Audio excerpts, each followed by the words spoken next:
ಆಕಾಶವಾಣಿ ವಾರ್ತೆಗಳು ಓದುತ್ತಿರುವವರು ಕುಮಾರಿ ಕೇವಳ. ಮುಖ್ಯಾಂಶಗಳು: 2029ರ ಲೋಕಸಭಾ ಮತ್ತು ವಿಧಾನಸಭಾ ಚುನಾವಣೆಗೂ ಮುನ್ನ ಮಹಿಳಾ ಮೀಸಲಾತಿ ಅನುಷ್ಠಾನ, ಪ್ರಧಾನಿ ನರೇಂದ್ರ ಮೋದಿ. ಇದೇ 16ರಿಂದ 3 ದಿನಗಳ ವಿಶೇಷ ಸಂಸತ್ ಅಧಿವೇಶನ, ಬಿಜೆಪಿ ಸಂಸದರಿಗೆ ವಿಪ್ ಜಾರಿ. ಅಭಿವೃದ್ಧಿಯು ಎಲ್ಲರನ್ನೂ ಒಳಗೊಂಡು ಸಮಾಜದ ಪ್ರತಿಯೊಂದು ವರ್ಗವನ್ನು ತಲುಪಿದಾಗ ಮಾತ್ರ ನಿಜವಾದ ಅಭಿವೃದ್ಧಿ, ಉಪರಾಷ್ಟ್ರಪತಿ ಸಿಪಿ ರಾಧಾಕೃಷ್ಣನ್. ಖ್ಯಾತ ಹಿನ್ನೆಲೆ ಗಾಯಕಿ ಆಶಾ ಭೋಸ್ಲೆ ನಿಧನ, ನಾಳೆ ಅಂತ್ಯಕ್ರಿಯೆ. ಐಪಿಎಲ್ ಟಿ20 ಕ್ರಿಕೆಟ್ ಇಂದು Lucknow Super Giants, Gujarat Titans ಹಾಗೂ Royal Challengers Bengaluru, Mumbai Indians ತಂಡಗಳ ಮುಖಾಮುಖಿ. ವಾರ್ತೆಗಳ ವಿವರ.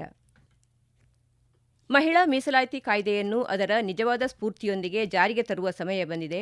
2029ರ ಲೋಕಸಭಾ ಚುನಾವಣೆ ಮತ್ತು ವಿಧಾನಸಭಾ ಚುನಾವಣೆಯನ್ನು ಮಹಿಳಾ ಮೀಸಲಾತಿಯೊಂದಿಗೆ ನಡೆಸಲಾಗುವುದು ಎಂದು ಪ್ರಧಾನಿ ನರೇಂದ್ರ ಮೋದಿ ಹೇಳಿದ್ದಾರೆ. ಸಂಸತ್ತಿನ 3 ದಿನಗಳ ವಿಶೇಷ ಅಧಿವೇಶನಕ್ಕೂ ಮುನ್ನ ಲೋಕಸಭೆ ಮತ್ತು ರಾಜ್ಯಸಭೆಯ ಸದನದ ನಾಯಕರಿಗೆ ಬರೆದ ಪತ್ರದಲ್ಲಿ ಪ್ರಧಾನಿ ಎಲ್ಲಾ ಸದಸ್ಯರು ಒಂದೇ ಧ್ವನಿಯಲ್ಲಿ ಒಟ್ಟಾಗಿ ಮಹಿಳಾ ಮೀಸಲಾತಿ ಕಾನೂನಿನ ತಿದ್ದುಪಡಿಗಳನ್ನು ಅಂಗೀಕರಿಸಲು ಕರೆ ನೀಡಿದ್ದಾರೆ. ಇದನ್ನು ಅಧಿಕೃತವಾಗಿ ನಾರಿ ಶಕ್ತಿ ವಂದನ್ ಅಧಿನಿಯಂ ಎಂದು ಕರೆಯಲಾಗುತ್ತದೆ. ವಿಸ್ತೃತ ಚರ್ಚೆಗಳ ನಂತರ ದೇಶಾದ್ಯಂತ ನಾರಿ ಶಕ್ತಿ ವಂದನ್ ಅಧಿನಿಯಮನ್ನು ಅದರ ನಿಜವಾದ ಸ್ವರೂಪದಲ್ಲಿ ಜಾರಿಗೆ ತರುವ ಸಮಯ ಬಂದಿದೆ ಎಂದು ಪ್ರಧಾನಿ ತಮ್ಮ ಪತ್ರದಲ್ಲಿ ಉಲ್ಲೇಖಿಸಿದ್ದಾರೆ. 2029ರ ಲೋಕಸಭಾ ಚುನಾವಣೆ ಮತ್ತು ವಿಧಾನಸಭಾ ಚುನಾವಣೆಯನ್ನು ಮಹಿಳಾ ಮೀಸಲಾತಿಯೊಂದಿಗೆ ನಡೆಸುವುದು ಕಡ್ಡಾಯವಾಗಿದೆ ಎಂದು ಅವರು ತಿಳಿಸಿದ್ದಾರೆ. ಸಂಸತ್ತಿನ ಬಜೆಟ್ ಅಧಿವೇಶನವನ್ನು ವಿಸ್ತರಿಸಲಾಗಿದ್ದು, ಇದೇ 16ರಿಂದ 18ರವರೆಗೆ 3 ದಿನಗಳ ವಿಶೇಷ ಅಧಿವೇಶನವನ್ನು ಕರೆಯಲಾಗಿದೆ. ಮಹಿಳಾ ಮೀಸಲಾತಿ ಕಾಯ್ದೆ ಲೋಕಸಭಾ ಸ್ಥಾನಗಳ ಸಂಖ್ಯೆಯನ್ನು 817ಕ್ಕೆ ಹೆಚ್ಚಿಸುವುದನ್ನು ಖಚಿತಪಡಿಸುತ್ತದೆ. ಅದರಲ್ಲಿ 273 ಮಹಿಳೆಯರಿಗೆ ಮೀಸಲಿಡಲಾಗುತ್ತದೆ.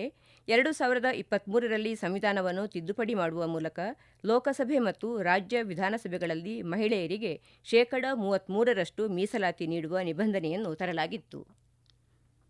ಇದೇ 16ರಿಂದ ಆರಂಭವಾಗಲಿರುವ 3 ದಿನಗಳ ವಿಶೇಷ ಸಂಸತ್ ಅಧಿವೇಶನಕ್ಕೆ ಮುಂಚಿತವಾಗಿ ಬಿಜೆಪಿ ಸಂಸದರಿಗೆ ವಿಪ್ ಜಾರಿ ಮಾಡಿದೆ.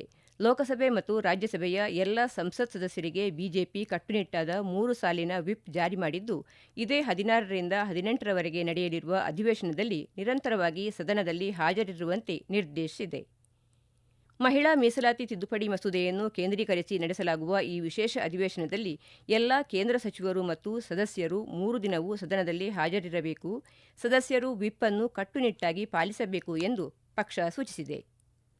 ಅಭಿವೃದ್ಧಿಯು ಎಲ್ಲರನ್ನೂ ಒಳಗೊಂಡು ಸಮಾಜದ ಪ್ರತಿಯೊಂದು ವರ್ಗವನ್ನು ತಲುಪಿದಾಗ ಮಾತ್ರ ಅದನ್ನು ನಿಜವಾದ ಅಭಿವೃದ್ಧಿ ಎಂದು ಕರೆಯಬಹುದು ಎಂದು ಉಪರಾಷ್ಟ್ರಪತಿ ಸಿಪಿ ರಾಧಾಕೃಷ್ಣನ್ ಹೇಳಿದ್ದಾರೆ.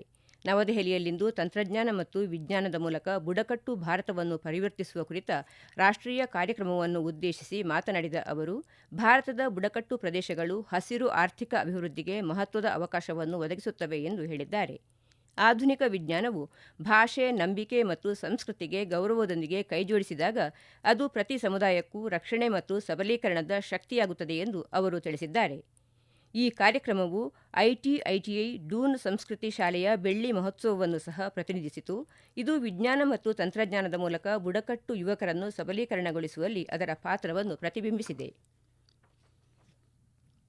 ತಮಿಳುನಾಡಿನಲ್ಲಿ ಡಿಎಂಕೆ ಪಕ್ಷದ ಕಳಪೆ ಆಡಳಿತವನ್ನು ಬಿಜೆಪಿ ಕಾರ್ಯಕರ್ತರು ಬಯಲು ಮಾಡಿದ್ದಾರೆ ಎಂದು ಹಿರಿಯ ಬಿಜೆಪಿ ನಾಯಕ ಪ್ರಧಾನಿ ನರೇಂದ್ರ ಮೋದಿ ಹೇಳಿದ್ದಾರೆ. ಈ ಕುರಿತು ಸಾಮಾಜಿಕ ಮಾಧ್ಯಮ ಪೋಸ್ಟ್ನಲ್ಲಿ ತಮಿಳುನಾಡು ಬಿಜೆಪಿ ಕಾರ್ಯಕರ್ತರನ್ನು ಅಭಿನಂದಿಸಿರುವ ಪ್ರಧಾನಿ, ರಾಜ್ಯಕ್ಕಾಗಿ ಎನ್ಡಿಎಯ ಅಭಿವೃದ್ಧಿ ದೃಷ್ಟಿಕೋನವನ್ನು ಕಾರ್ಯಕರ್ತರು ವಿವರಿಸಿದ್ದಾರೆ. ನಾಳೆ ಸಂಜೆ ಮೇರಾ ಬೂತ್ ಸಬ್ಸೆ ಮಜಬೂತ್ ಸಂವಾದ್ ಕಾರ್ಯಕ್ರಮದ ಸಂದರ್ಭದಲ್ಲಿ ಬಿಜೆಪಿ ಕಾರ್ಯಕರ್ತರೊಂದಿಗೆ ತಾವು ಸಂವಾದ ನಡೆಸುವುದಾಗಿಯೂ ಪ್ರಧಾನಿ ನರೇಂದ್ರ ಮೋದಿ ತಿಳಿಸಿದ್ದಾರೆ. ಪಶ್ಚಿಮ ಬಂಗಾಳದಲ್ಲಿ ಮುಂಬರುವ ವಿಧಾನಸಭಾ ಚುನಾವಣೆಗೆ ಪ್ರಚಾರ ತೀವ್ರಗೊಳ್ಳುತ್ತಿದೆ. ವಿವಿಧ ರಾಜಕೀಯ ಪಕ್ಷಗಳ ನಾಯಕರು ರ್ಯಾಲಿ, ರೋಡ್ ಶೋಗಳು ಮತ್ತು ಸಾರ್ವಜನಿಕ ಸಭೆಗಳನ್ನು ನಡೆಸುತ್ತಿದ್ದಾರೆ. ಡಾರ್ಜಿಲಿಂಗ್ ಬೆಟ್ಟಗಳು ಮತ್ತು ಜಲಪೈಗುರಿ ಜಿಲ್ಲೆಗಳ ವಿಧಾನಸಭಾ ಕ್ಷೇತ್ರಗಳ 13 ಅಭ್ಯರ್ಥಿಗಳನ್ನು ಬೆಂಬಲಿಸಲು ಹಿರಿಯ ಬಿಜೆಪಿ ನಾಯಕ ಮತ್ತು ಪ್ರಧಾನಿ ನರೇಂದ್ರ ಮೋದಿ ಅವರು ಸಿಲಿಗುರಿಯ ಕವಾಖಲಿಯಲ್ಲಿ ಬೃಹತ್ ಪರಿವರ್ತನಾ ಸಂಕಲ್ಪ ರ್ಯಾಲಿಯನ್ನು ನಡೆಸಲಿದ್ದಾರೆ. ಡಾರ್ಜಿಲಿಂಗ್ ಜಿಲ್ಲೆಯ ಎಲ್ಲ 5 ಸ್ಥಾನಗಳು, ಕಾಲಿಪಾಂಗ್ ಜಿಲ್ಲೆಯ 1 ಸ್ಥಾನ ಮತ್ತು ಜಲಪೈಗುರಿ ಜಿಲ್ಲೆಯ 7 ಸ್ಥಾನಗಳಲ್ಲಿ ಬಿಜೆಪಿ ಸ್ಪರ್ಧಿಸುತ್ತಿದೆ.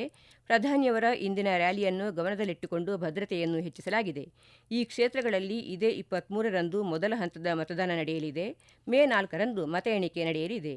ಟಿಎಂಸಿ ನಾಯಕಿ ಮತ್ತು ಪಶ್ಚಿಮ ಬಂಗಾಳ ಮುಖ್ಯಮಂತ್ರಿ ಮಮತಾ ಬ್ಯಾನರ್ಜಿ ನಾಳೆ ಸಿಲಿಗುರಿಯಲ್ಲಿ ಬೃಹತ್ ಚುನಾವಣಾ ರ್ಯಾಲಿ ನಡೆಸಲಿದ್ದಾರೆ. ಈ ವಾರ್ತೆಗಳನ್ನು ಆಕಾಶವಾಣಿಯಿಂದ ಕೇಳುತ್ತಿದ್ದೀರಿ.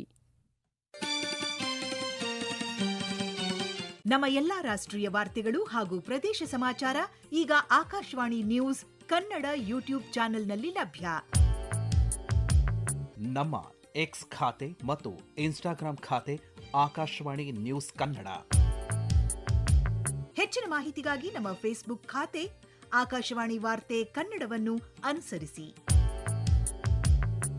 ಮಾಹಿತಿಯ ಹೂರಣ ವಾರದ ಕಾರ್ಯಕ್ರಮ ಪ್ರಚಲಿತ ವಿದ್ಯಮಾನ ಪ್ರತಿ ಬುಧವಾರ 9:15ಕ್ಕೆ.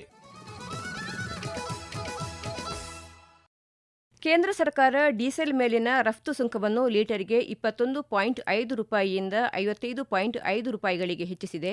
ವಿಮಾನಯಾನ ಟರ್ಬೈನ್ ಇಂಧನದ ಮೇಲಿನ ಸುಂಕವನ್ನು ಲೀಟರ್ಗೆ 29.5 ರೂಪಾಯಿಗಳಿಂದ 42 ರೂಪಾಯಿಗಳಿಗೆ ಹೆಚ್ಚಿಸಲಾಗಿದೆ ಎಂದು ಹಣಕಾಸು ಸಚಿವಾಲಯ ತಿಳಿಸಿದೆ. ಏತನ್ಮಧ್ಯೆ ಪೆಟ್ರೋಲ್ ಮೇಲಿನ ರಫ್ತು ಸುಂಕವು ಶೂನ್ಯವಾಗಿ ಮುಂದುವರಿಯುತ್ತದೆ. ವಾರ್ಷಿಕ ಅಮರನಾಥ ಯಾತ್ರೆ ಈ ವರ್ಷ ಜುಲೈ 3ರಂದು ಪ್ರಾರಂಭವಾಗಿ ಆಗಸ್ಟ್ 28ರಂದು ರಕ್ಷಾಬಂಧನ ದಿನದಂದು ಮುಕ್ತಾಯಗೊಳ್ಳಲಿದೆ. ಈ ಕುರಿತು ಸಾಮಾಜಿಕ ಮಾಧ್ಯಮದಲ್ಲಿ ಮಾಹಿತಿ ನೀಡಿರುವ ಜಮ್ಮು ಕಾಶ್ಮೀರ ಲೆಫ್ಟಿನೆಂಟ್ ಗವರ್ನರ್ ಮನೋಜ್ ಸಿನ್ಹಾ, ಯಾತ್ರೆ ಒಟ್ಟು 57 ದಿನಗಳವರೆಗೆ ನಡೆಯಲಿದೆ ಎಂದು ತಿಳಿಸಿದ್ದಾರೆ. ಶಿವನ ಆಶೀರ್ವಾದ ಪಡೆಯಲು ನಡೆಸುವ ಪ್ರಥಮ ಪೂಜೆಯನ್ನು ಜೂನ್ 29ರಂದು ಜ್ಯೇಷ್ಠ ಪೂರ್ಣಿಮೆಯ ಸಂದರ್ಭದಲ್ಲಿ ನಡೆಸಲಾಗುವುದು.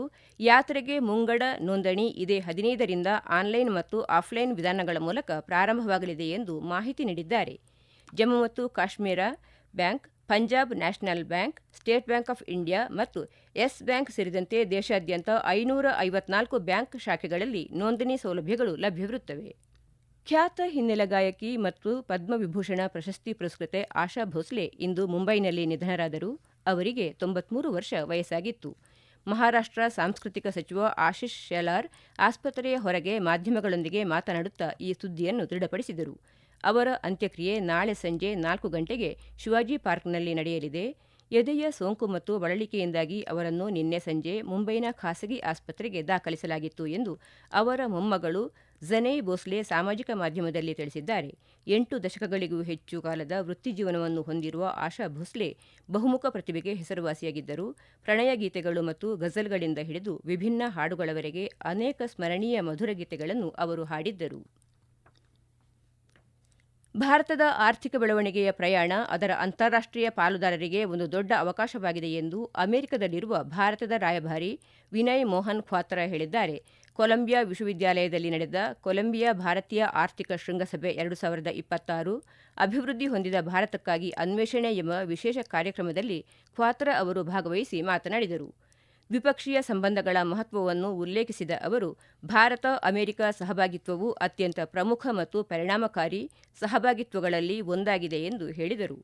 ಖ್ವಾತ್ರ ಅವರು ಭಾರತವು ತನ್ನ ಜನರಿಗೆ ಆರ್ಥಿಕ ಬೆಳವಣಿಗೆ ಮತ್ತು ಸಮೃದ್ಧಿಯನ್ನು ಮುಂದುವರಿಸುವುದರಲ್ಲಿ ವಿಶ್ವಾಸ ವ್ಯಕ್ತಪಡಿಸಿದರು. ಜೊತೆಗೆ 2047ರೊಳಗೆ ವಿಕಸಿತ ಭಾರತದ ದೃಷ್ಟಿಯನ್ನು ಸಾಧಿಸುವುದಾಗಿ ತಿಳಿಸಿದರು. ಐಪಿಎಲ್ ಟಿ20 ಕ್ರಿಕೆಟ್ ಪಂದ್ಯಾವಳಿಯಲ್ಲಿ ಇಂದು 2 ಪಂದ್ಯಗಳು ಆಯೋಜನೆಗೊಂಡಿವೆ. ಲಕ್ನೋದ ಭಾರತ ರತ್ನ ಶ್ರೀ ಅಟಲ್ ಬಿಹಾರಿ ವಾಜಪೇಯಿ ಏಕನಾ ಕ್ರಿಕೆಟ್ ಕ್ರೀಡಾಂಗಣದಲ್ಲಿ ನಡೆಯಲಿರುವ ದಿನದ ಮೊದಲ ಪಂದ್ಯದಲ್ಲಿ ಲಕ್ನೋ ಸೂಪರ್ ಜೈಂಟ್ಸ್ ಹಾಗೂ ಗುಜರಾತ್ ಟೈಟನ್ಸ್ ಮುಖಾಮುಖಿಯಾಗಲಿವೆ. ಪಂದ್ಯ ಮಧ್ಯಾಹ್ನ 3:30ಕ್ಕೆ ಆರಂಭವಾಗಲಿದೆ. ಮುಂಬೈನ ವಾಂಖೆಡೆ ಕ್ರೀಡಾಂಗಣದಲ್ಲಿ ಸಂಜೆ 7:30ಕ್ಕೆ ಪ್ರಾರಂಭವಾಗಲಿರುವ ದಿನದ 2ನೇ ಪಂದ್ಯದಲ್ಲಿ ರಾಯಲ್ ಚಾಲೆಂಜರ್ಸ್ ಬೆಂಗಳೂರು ತಂಡವನ್ನು ಮುಂಬೈ ಇಂಡಿಯನ್ಸ್ ತಂಡ ಎದುರಿಸಲಿದೆ. ಈಗ ಕೊನೆಯಲ್ಲಿ ಮತ್ತೊಮ್ಮೆ ಮುಖ್ಯಾಂಶಗಳು. 2029ರ ಲೋಕಸಭಾ ಮತ್ತು ವಿಧಾನಸಭಾ ಚುನಾವಣೆಗೂ ಮುನ್ನ ಮಹಿಳಾ ಮೀಸಲಾತಿ ಅನುಷ್ಠಾನ, ಪ್ರಧಾನಿ ನರೇಂದ್ರ ಮೋದಿ. ಇದೇ 16ರಿಂದ 3 ದಿನಗಳ ವಿಶೇಷ ಸಂಸತ್ ಅಧಿವೇಶನ, ಬಿಜೆಪಿ ಸಂಸದರಿಗೆ ವಿಪ್ ಜಾರಿ. ಅಭಿವೃದ್ಧಿಯು ಎಲ್ಲರನ್ನೂ ಒಳಗೊಂಡು ಸಮಾಜದ ಪ್ರತಿಯೊಂದು ವರ್ಗವನ್ನು ತಲುಪಿದಾಗ ಮಾತ್ರ ನಿಜವಾದ ಅಭಿವೃದ್ಧಿ, ಉಪರಾಷ್ಟ್ರಪತಿ ಸಿಪಿ ರಾಧಾಕೃಷ್ಣನ್.